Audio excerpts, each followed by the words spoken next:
Hi everyone, good evening po ulit, and this is your Kuya Chris once again, and medyo ginabi po ng konti yung live natin ngayon.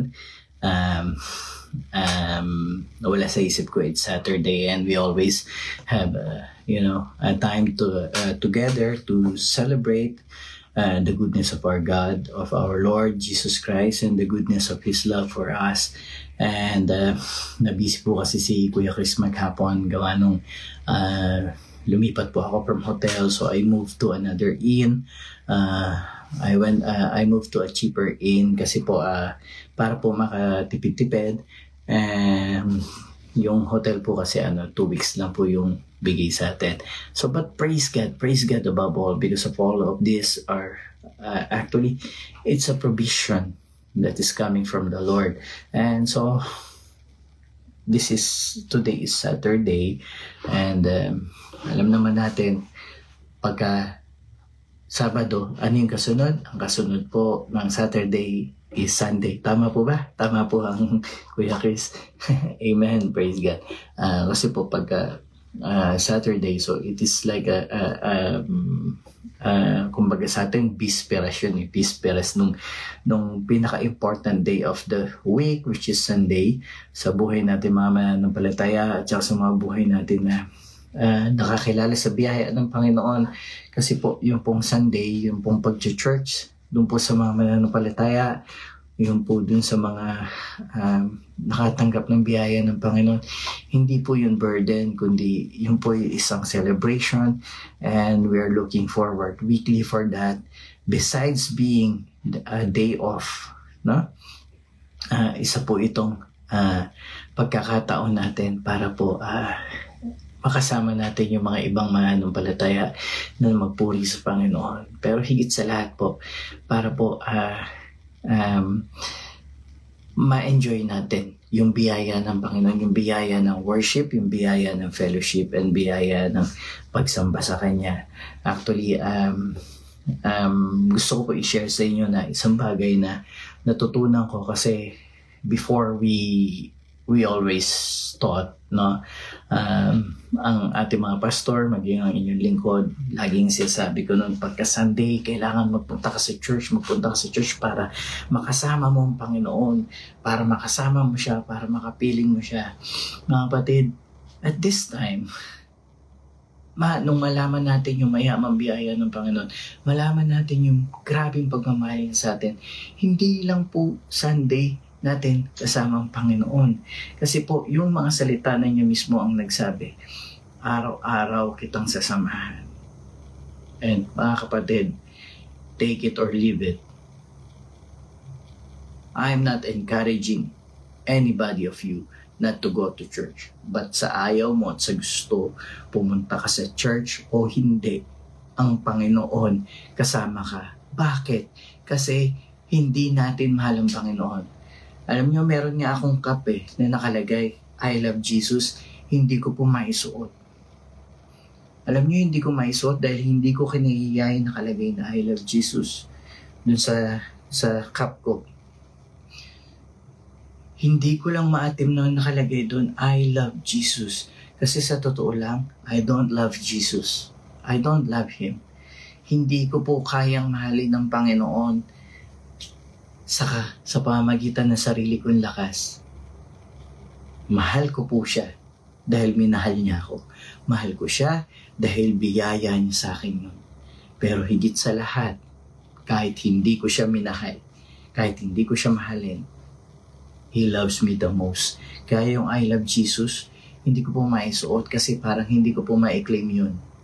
Hindi ko ma-claim yun. Pero Jesus loves me. Yun po ang katotohanan. Kasi ako po, hindi ko po kayang asahan yung pagmamahal ko sa Panginoon. Pero kayang-kaya ko pong asahan yung pagmamahal ng Panginoon para sa akin. Kung andito man ang Kuya Chris ngayon, kausap kayo, nag-share sa inyo ng mga biyaya ng Panginoon, it is not because I love the Lord, but it is because the Lord loved me so much, and marami siyang ginagawa para sa atin. Okay? So bago po tayo magpatuloy, maikli lang po ito. Gusto ko po muli simulan ito sa prayers. Let me pray for each and every one of you. Dear God, Father God, thank you, Lord.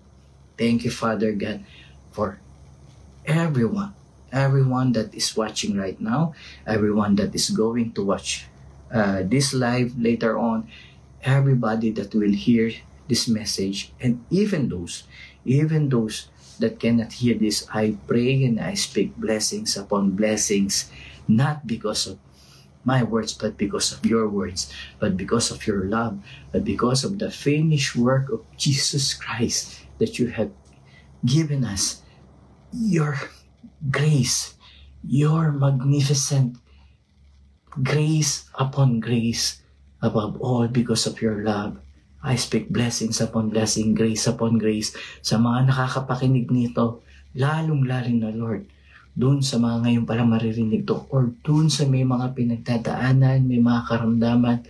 Lord, nais kong marinig nila ngayon na nagmumula sa inyong mga salita, sa Bible mismo, na sila po ay pinaburan at pinagpala mo na dahil sa mga tinapos na gawa ni Kristo. Sila ay pinagaling mo na sa kanilang mga karamdaman. Sila ay ginawa mong mayaman dahil sa tinapos na gawa ni Kristo. And there will be breakthrough and victory sa lahat ng mga gagawin nila. Yung mga pinagdadaanan nila ngayon, even your words, it says, you stood and say, peace, be still. Father God, I pray peace, I speak peace sa puso ng bawat isa na nasa turmoil ngayon, sa bawat isa na nasa storm ngayon, because of the Lord Jesus Christ and His finished works. Lord, salamat dahil binigay niyo na lahat, and we will just accept it. Mga kapatid, ikaw na may karamdaman na kikinig ngayon, hindi aksidente to, kundi sinasabi ni Lord sa iyo, pinagaling ka na niya. Ikaw na may pinagdadaanan, hindi aksidente to. The Lord is telling you, He's giving you a breakthrough. All of this I speak because of the authority, the name, the grace given to us by Jesus through Jesus Christ and His finished works of the Father. Father, thank you very much. Maraming po salamat because I know you heard our prayers. And bago pa man kami nagpray, you know us and you heard every silent prayer, every silent tears, every silent needs na mga kapatid ko nakikinig na to. At ngayong gabi, you are assuring them na kinakatagpo mo na po sila at ang lahat ng kanilang mga needs. Maraming salamat, Ama. In the name of Jesus Christ, our Lord and Savior. This is our declaration, our prayer, our thanksgiving. Amen. Amen. Amen. Again, magandang gabi, magandang araw, magandang umaga sa inyo mga kapatid. At ang inyong Kuya Chris, muli gusto kong i-share sa inyo. I want to share you a very, very familiar verse right now. And alam nyo kung saan to ginagamit. Ang sabi po dito sa Mark 14 verses 22 to 24. Ito po ang sabi.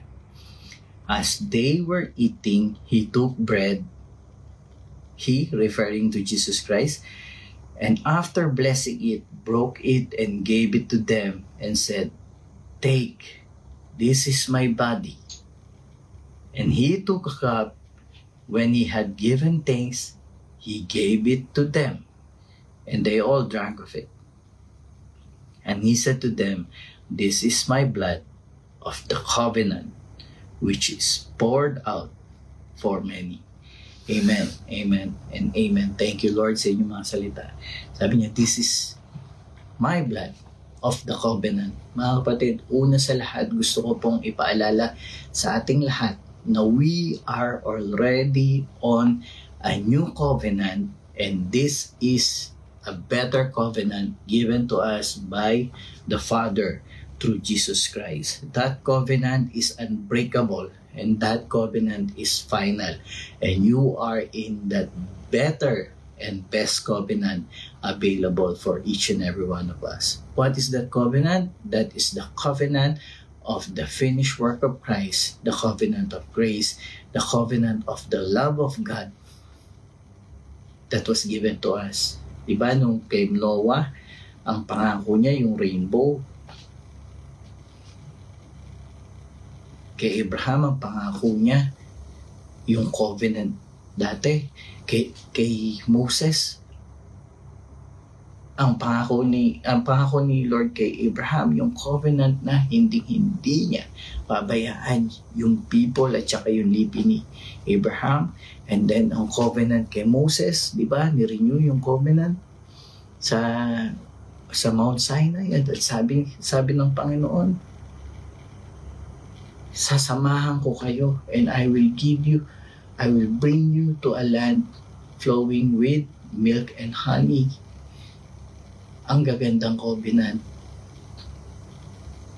Ang gagandang pangako. Pero ang pinakamatinding covenant po na natanggap natin, ito pong covenant ng ating Panginoong Jesus, dahil ang nag-deliver nito, ang nag-message nito sa atin, hindi po basta propeta, kundi si Jesus Christ, God Himself, the second person of the Trinity, which is God the Son. And they are one. The Father and the Son are one. And yung covenant na to, sabi nga yan, this is my blood of the covenant which is poured out for many. Mga kapatid, this verse is always attached or significant kapag meron tayong breaking of the bread. Amen? Yung breaking of the bread. So, mga kapatid, gusto ko pong dumaan dun sa breaking of the bread to bring you the good news and to share you the good news and the revelation of the Father through the lens of grace. Kasi ganito yan eh. Di ba? Ang alam natin, pagka tayo nasa service or nasa church, yung pong communion or let's say yung breaking of the bread, mas kilala natin sa tawag na breaking of the bread, is just a part of the celebration or part of the worship service. But ang linaw po dyan na sinabi pa nga po sa Korinto na do this in remembrance of me. Remembrance of whom? The Lord Jesus Christ. Hindi po in remembrance dun Passover. Kasi ang dati po sineselebrate yung breaking of the bread kasi yung unleavened bread at saka yung Passover na yan, kaya may celebration ng Israel noon, is because they are celebrating the Passover. Alam naman natin yung nangyari yung last plague, yung death of the firstborn. Kaya po Passover, di ba? That time, sinabi ni Moses, pumatay kayo ng tupa na walang blemish, and then yung dugo, ipahide nyo sa doorpost. Yung doorpost na yon, pagka nakita ng angel of death, yung doorpost may dugo ng lamb, hindi niya gagalawin yun, he passed by. Mga kapatid, the good news there, walang irrelevant kung sino yung nasa loob ng doorpost, nasa loob ng pinto. Makasalanan man yung nasa loob, wala mang ginawa yun, masamang tao man yung nasa loob, or kumbaga, hindi importante yung nasa loob. Ang importante yung blood na nando sa doorpost. Ganun po yung bagong covenant. Kaya sabi nga, that is in remembrance of Moses. Now the new covenant is in remembrance of the Lord Jesus Christ, our Lamb, which is the Lamb of God. Nung araw, the Lamb is being sacrificed by the people, by Israel. Now, kaya ang tawag kay Jesus Christ, you remember John the Baptist at sinabi sa kanya, behold the Lamb of God, because He is the Lamb of God.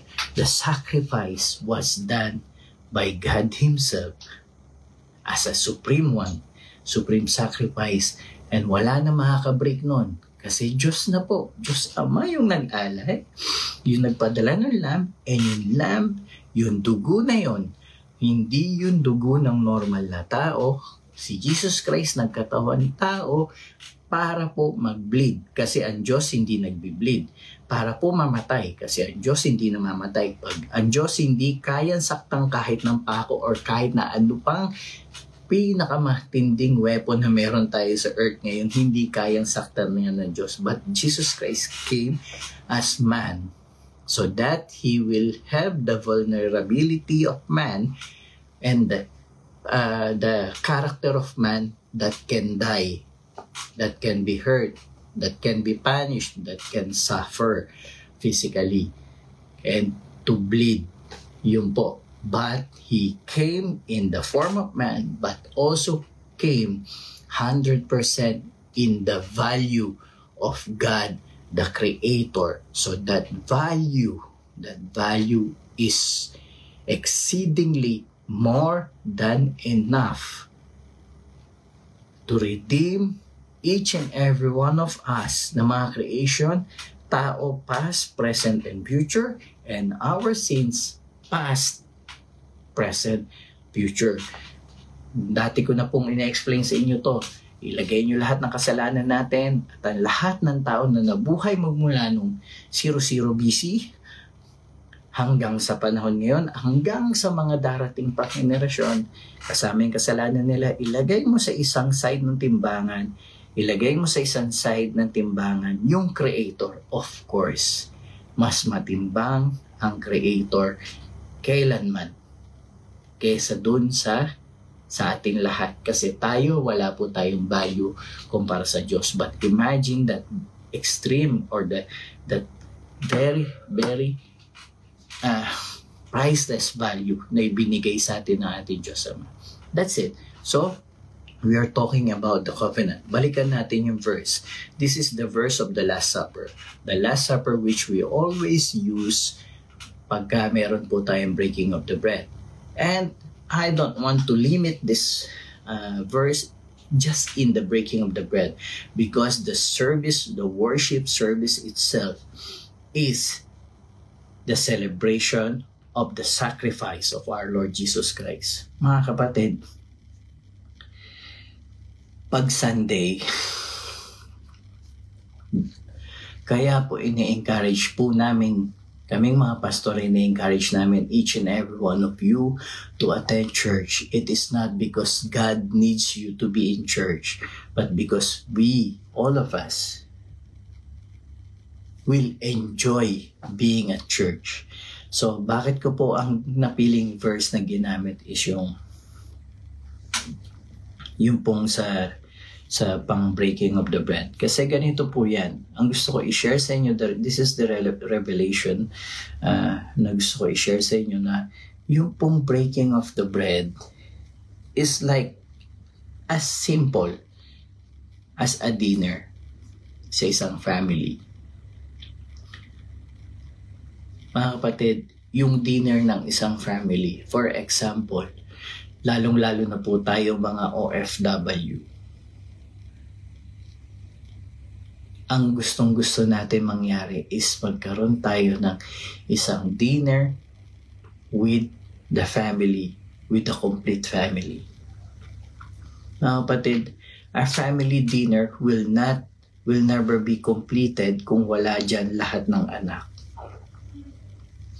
Mga kapatid, as a human parent, grabe yung ating galak, grabe yung ating tuwa kung sa isa pagkainan, sa piging, kumpleto yung mga anak natin.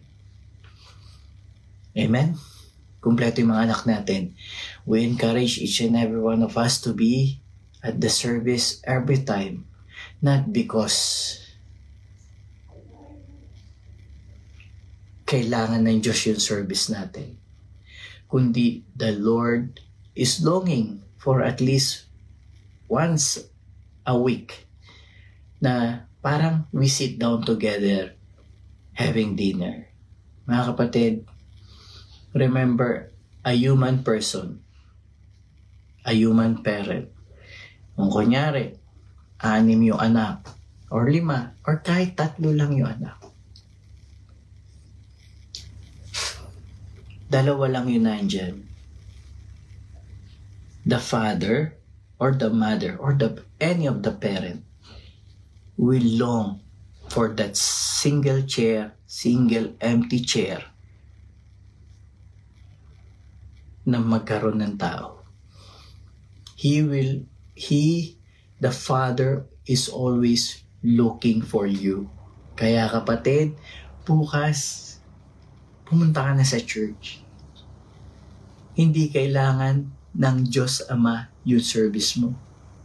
Ang kailangan lang ng Diyos Ama, ikaw. Kasi celebration niya yun. Yung breaking of the bread, it's not limited to that traditional breaking of the bread na yung meron tayong bread, meron tayong juice or wine na pinagsasaluhan. It's not limited to that. It's a celebration. It's a celebration by the Father every Sunday. So, pagka meron tayong mga, di ba, may mga special occasions, hanggat maaari ayaw natin pong ma-miss. Because why? Besides being part of that special occasion, we also enjoy. We receive the benefits of being there. Yung benefits na kung sa isang piging magkakasama tayo, yung mga kapatid mo nakasama mo, di ba masaya kayong lahat? Higit sa lahat, kasama natin yung magulang natin. Pero alam nyo, sa isang celebration, sa isang dinner na ganon, kunyari dinner, family gathering, ang pinakamasaya ay yung mga parents natin. The same that is happening on Sundays. We can choose not to attend family dinners, correct? We can choose that. Even if you don't attend your family dinner, your father or your mother will not stop loving you. Will stop loving you. Kahit hindi ka umattend, they won't stop loving you. They will continue loving you, and they will continue to miss you, and they will continue to long for your presence and your time. The Father will not take against you kung hindi ka mag-church. The only thing is, He longs for that. Namimiss ka niya, gusto ka niyang kasama. Same as our parents, hindi po contradictory yung sinasabi ni Kuya Chris, kasi kanina diba sinabi ko kahit hindi tayo mag-church, sasamahan tayo ng Panginoon. Ganun din naman yung parents natin. Kahit di tayo matin na family dinner, He still provides that dinner for you. Umattend ka o hindi, meron kang upuan. Umattend ka at hindi, meron kang pinggan. May plato ka. Umattend ka at hindi, meron kang part dun sa inihanda. And ano yung ginagawa ng mga magulang? Kunyari, hindi ka naka-attend, ipadadala nila sa iyo yun. Yung na mismo. Sa ibang paraan. Hindi man yung pagkain, pero yung pagmamahal nila, tsaka yung suporta nila, nasa sayo pa rin. Ganun din po, pag Sundays. Umattend ka o hindi, mahal ka pa rin ng Diyos. Umattend ka o hindi, pagpapalain ka pa rin ng Diyos. Yun nga lang, ang gusto ko lang po maunawaan natin, yung pong Sundays ay hindi siya isang obligasyon, kundi isang napakahalaga at napakapunong-puno ng pag-ibig at pagmamahal na invitasyon mula sa ating Diyos Ama. He longs for you. He wants that chair. Yung upuan na yan, upuan niya nung anak ko. Masaya ako kung nandyan siya. Kaya bukas po, Sunday, pwede po bang sama-sama po tayo pumunta sa church? Kasi we will enjoy more. Kahit na alam natin may blessings tayo sa Panginoon, iba pa rin yung enjoyment na nandun ka sa family reunion and gathering na ating Diyos Ama. Ikaw ay pinaboran at pinagpala na. Ikaw ay niligtas na. Ikaw ay may buhay na walang hanggan. Ikaw ay mahal na mahal ng Diyos. kaya ka pupunta ron. It's not the other way around. But that's the reality. The Father longs for the chair, for your place in church, na nandun ka. Kasi yun yung, di ba? Hindi ka naman makakapagpuri sa metro. Hindi ka makakapagpuri sa bus. Hindi ka makakapagpuri sa ano ba to? Sa office mo ng 100%. You can, but you cannot focus 100%. Yung church kasi is giving us a neutral ground to focus and channel all our energy in worshiping, praying, and being intimate with the Father, the Son, and the Holy Spirit. The Father, the Son, and the Holy Spirit can be with you all the time. But you can enjoy their presence on a conducive place, which is called the church.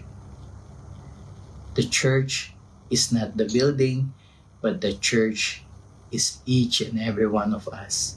Kaya kulang yung church, kapatid, kapag wala ka. So, tomorrow, Sunday, alam ko excited ka. Excited din ako, Kuya Chris. And praise God for His grace of the Sundays. And yun nga Sundays, kaya nga sinabi niya, di ba? Sabi ni Lord, yung Sunday, I make it the Sabbath day, which is the day of rest. Doon po na-invento yung day off natin, kaya tayo may day off. And sabi ni Lord Jesus Christ, di ba? Come to me, all of you who are weary, all of you who are tired of carrying heavy load, and I will give you rest. There is no other place to rest but in the presence and in the bosom of our Lord Jesus Christ, who loves us so much. Amen? Purihin po ang Panginoon, and maraming po salamat sa inyong time. And again, this is your Kuya Chris, nagpapaalala, pag ikaw ay na kay Kristo, ikaw ay pinaburan at pinagpala na mahal ka ng Diyos. We are Carito, blessed and highly favored. Hanggang sa muli, magandang gabi. And from Australia, I love you all. Good night.